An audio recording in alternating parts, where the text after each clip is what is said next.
was promised a better life. Far away from my home. I used to have a family. Now, I must pay for my family's debts. I sleep with many men every day. They make me. Kill. For a war. Work many long hours. Trapped. Beaten. Scared. Locked in the dark. With no way out. I want to go home.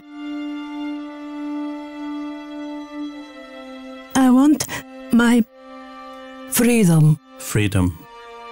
Freedom.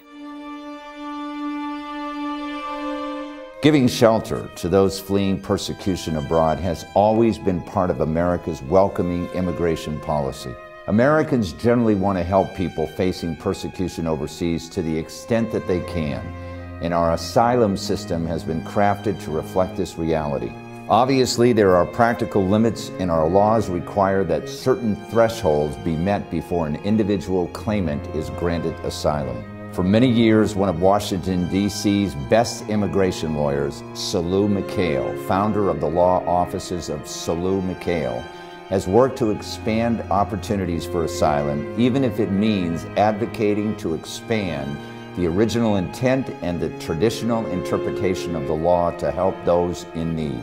For Sahlu, the battle over asylum is not only about giving shelter to persecuted individuals, but also about remaking American legal norms and establishing victim status for a number of officially recognized groups. One of his more significant successful asylum cases using documented spousal abuse to qualify for asylum happened in December 2009, when Sahlu and his client caught a lucky break when the Obama administration issued a policy that it would look favorably at certain asylum cases based on domestic violence.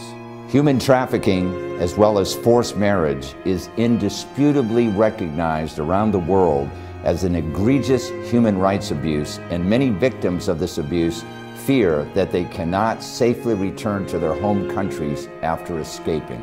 Up until that time, domestic violence was not a grounds for asylum. When a court in San Francisco found a Guatemalan woman who had suffered severe domestic abuse eligible for political asylum, Sahlu's client became eligible too.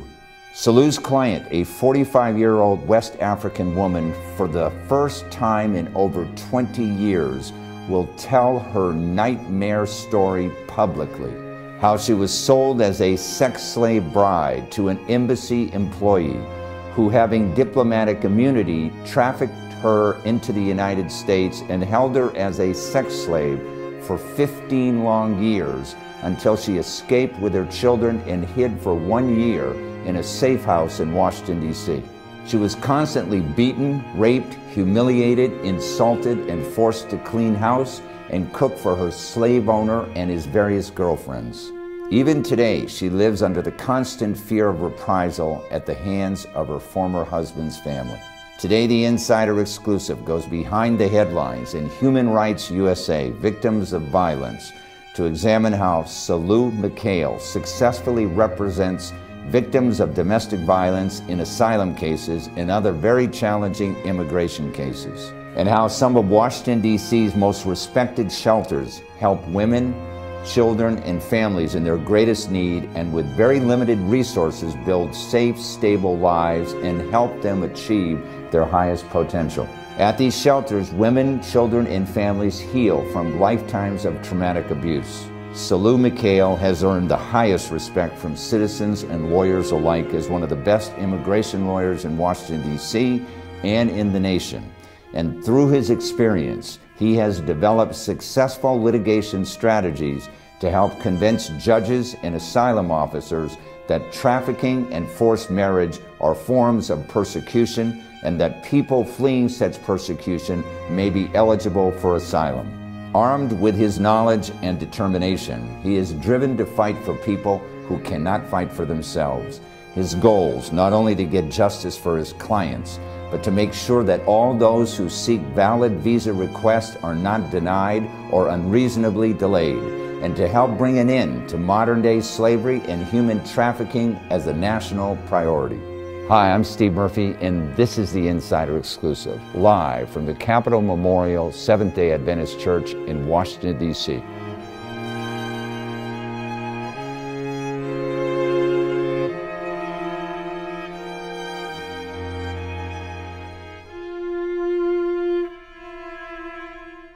It is my great pleasure to introduce Sahlu Mikael to the show. Welcome to the show, Sahlu. Thank you, Steve. Tell our audience a little bit about the type of law that your law office practices. I do several types, practice several types of law.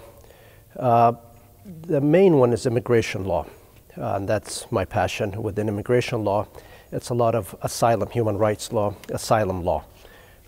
This deals with people who have been persecuted or in fear of persecution in their own countries and who are seeking refuge in the United States. Mm-hmm. I do a lot of personal injury law as well. In fact, my biggest case was a personal injury case which we settled last year, and that's what pays the bills. Yeah. Because obviously refugees, people are fleeing, do not have the means to pay their bills a lot of times. Right. So it's subsidized by the personal injury aspect. Yeah, and thank God this is your passion, because today we're going to be discussing a case which concerns one of your clients, a woman that was brought to this country illegally.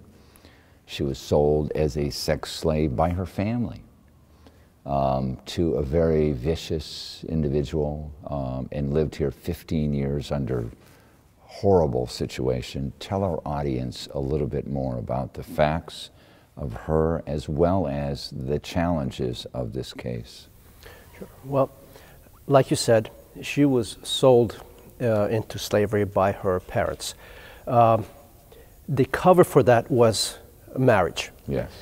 She was sold into marriage to this gentleman who worked for their embassy here in the United States. Right. And we can identify who she is. Yes. Because she still is in great fear for her own safety and her children.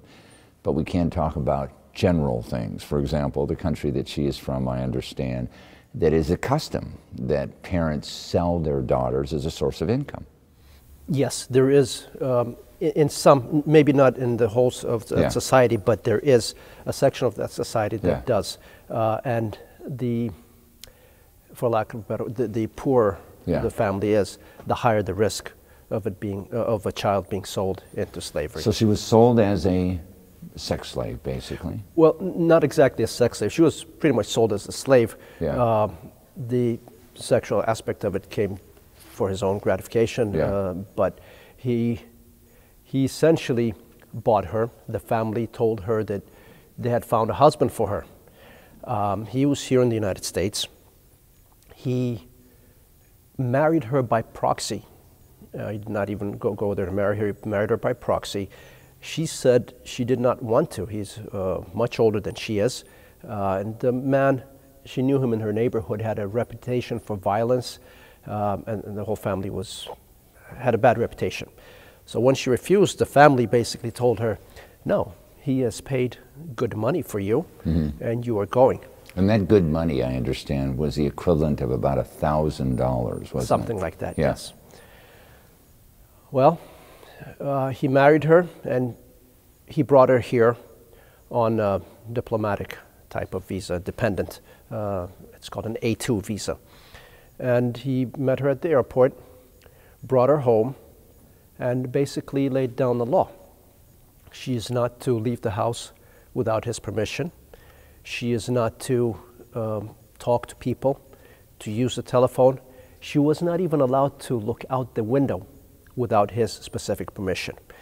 Then, to reinforce it, he beat her, and after demanding sex and her refusing, he raped her. And that set the tone for the rest of her life with him. She was with him for about 16 years, I believe, from 1991 until 2006, when she finally broke away from him and sought shelter. Mm-hmm. During that time, the violence was constant. The humiliation, the insults, He had to degrade her. Yeah. That was constant. And at one point, he made her work outside the home and bring in money, which he would take from her. She did not see a penny of that money. He would not feed her sometimes. Several times she tells me that she had to leave the house and beg in the apartments from neighbors for food. Clothing, he would have her get from organizations that donated to the needy. One of the challenges of this case is that here she has been in the United States 15, 16 years. Yes. She's here illegally. The laws on the books at that time said that under spousal abuse cases or any kind of case, you have to, within 1 year of being here illegally, you have to petition the government to allow for political asylum. She's here 15, 16 years illegally. Yes. She is afraid to go to any lawyer because she probably doesn't know any lawyers. How did she come to you, and how did you deal with this huge problem that she's here 15, 16 years, and really political asylum didn't cover domestic spousal abuse at that time, did it? Correct. That's so how did you deal? How did she come to you, and how did you deal with a challenging situation? Well, again, just to make clear on the law, Yeah. the law says that, and this is a law that came in, a provision that came in maybe 10 years ago, 12 years ago, said that you have to file for political asylum within 1 year of landing in the United States. Yes. Otherwise, you're not eligible. In her case, like you said, it was over 15, 16 years. And actually, once she got to Congresswoman Norton's office, they did put her in touch with attorneys. And she did see about 10 attorneys, from which she thinks about 10 different attorneys that she'd gone over the years to see. Yeah. But none of them could help her. There was nothing that could be done for her. When she came to me, she was, because of the abuse or the trauma she was suffering from PTSD, post-traumatic stress syndrome, very severe form. And she was put in a shelter for abused and homeless women to get her away from her husband. And my office was on 14th Street at that time. In that building, the office next to me in the same building was the psychiatrist for the House of Ruth.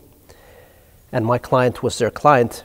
She was coming there to attend sessions. Her daughters also, by the way, suffered tremendous emotional scarring, and they're also attending there. So every time she went by, she sees my name, and this is what she tells me. She sees my name, she sees attorney at law, and then I think it was about 3-4 years after that she finally screwed up enough courage to knock on my door and talk to me. Yeah.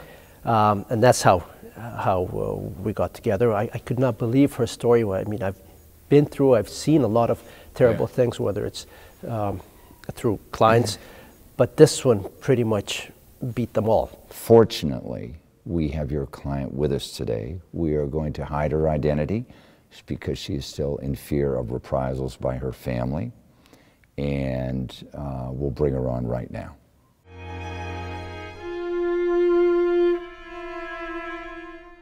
Although we cannot reveal Sahlu's client's identity, she has agreed to speak publicly for the very first time in over 20 years of her dire circumstances and her eventual approval for political asylum, and we have her here today. Welcome to the show. Thank you. Tell our audience a little bit about what happened to you in the beginning. What happened is when I came in this country, my husband, after picking me up to the airport, he lays rule for me that I'm not supposed to talk to nobody. I'm not supposed to go out.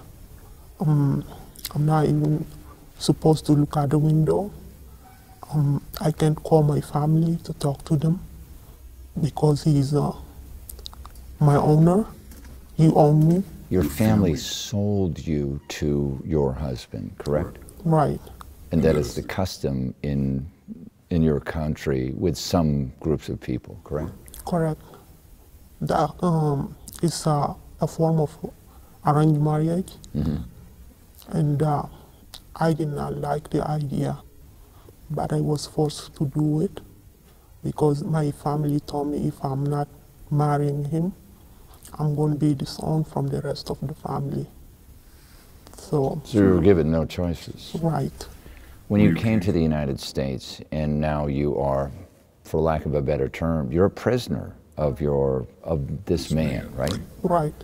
What was your day-to-day activities like? What did you have to do for him, or what did you do?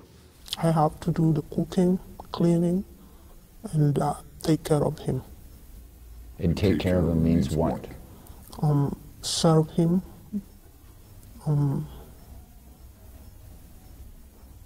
Not to talk to nobody.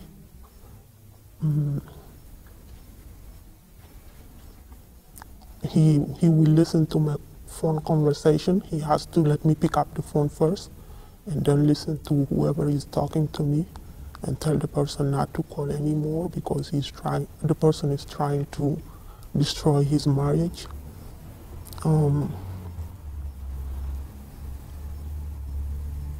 I'm not supposed to go grocery shopping without him. Everywhere I go, he has to follow me.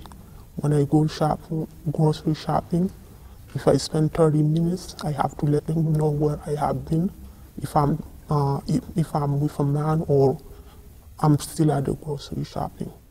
Now, you had 2 daughters with him, didn't you? Yes. And as a result of the treatment that you got at home and the terrible circumstances you lived in, because I understand he had girlfriends that he brought to the house that he made you cook for, right? What happened is the girlfriend, he has to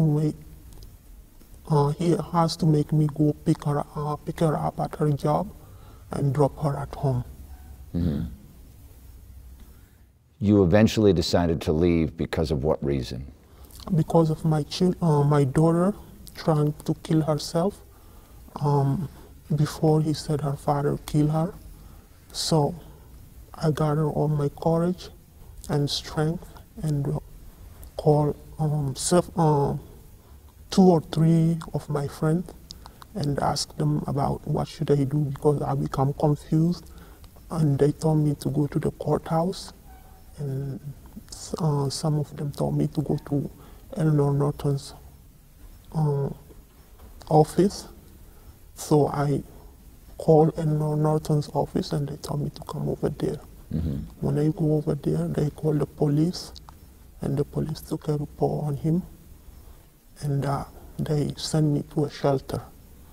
And they took me to court so that I can get a restraining order against him.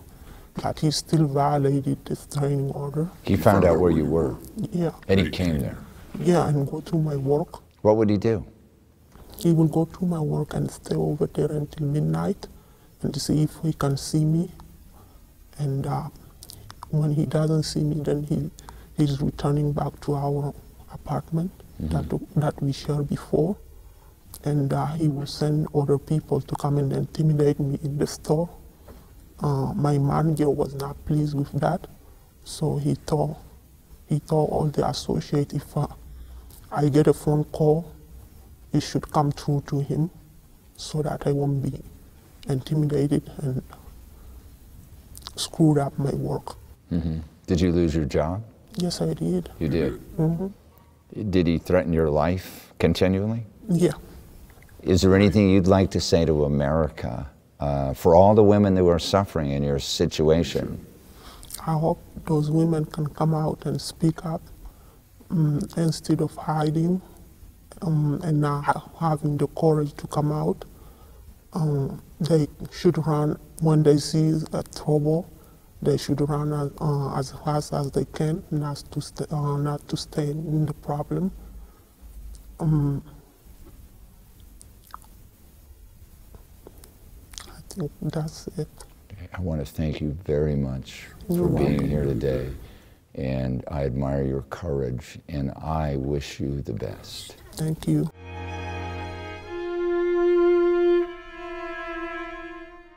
Sahlu, my hat and all Americans' hat is off to you for this wonderful bit of lawyering that you were able to do for your client. It's remarkable. Today she has a better life, the start of a better life. Yeah. One of the reasons we do this show is because there are other people out there that are in similar circumstances, suffering under domestic abuse. What suggestions, what advice do you have to them if they are illegally here in this country? What do you say to them? My first advice is talk to a lawyer. A lawyer who has experience in immigration, but also a lawyer who subspecializes or who does a lot of political asylum cases, right. Violence against women cases. Talk to them because there are options. There could be options that they might have, that they could. And by coming to a lawyer, you don't jeopardize yourself because you're just getting advice, correct? Correct. Many of these people don't have hardly any money, but there are lawyers like yourself that are willing to take on their cases simply because this is your passion, right? Yes. Because it's the right thing to do. I want to thank you very much for taking the time to be in on our show today, because you did a great bit of great work, you know, for your client. And I'm sure there's other people you can help out there too. Thank you. Thanks for joining us. You can get more information about our guest and the issues at insiderexclusive.com.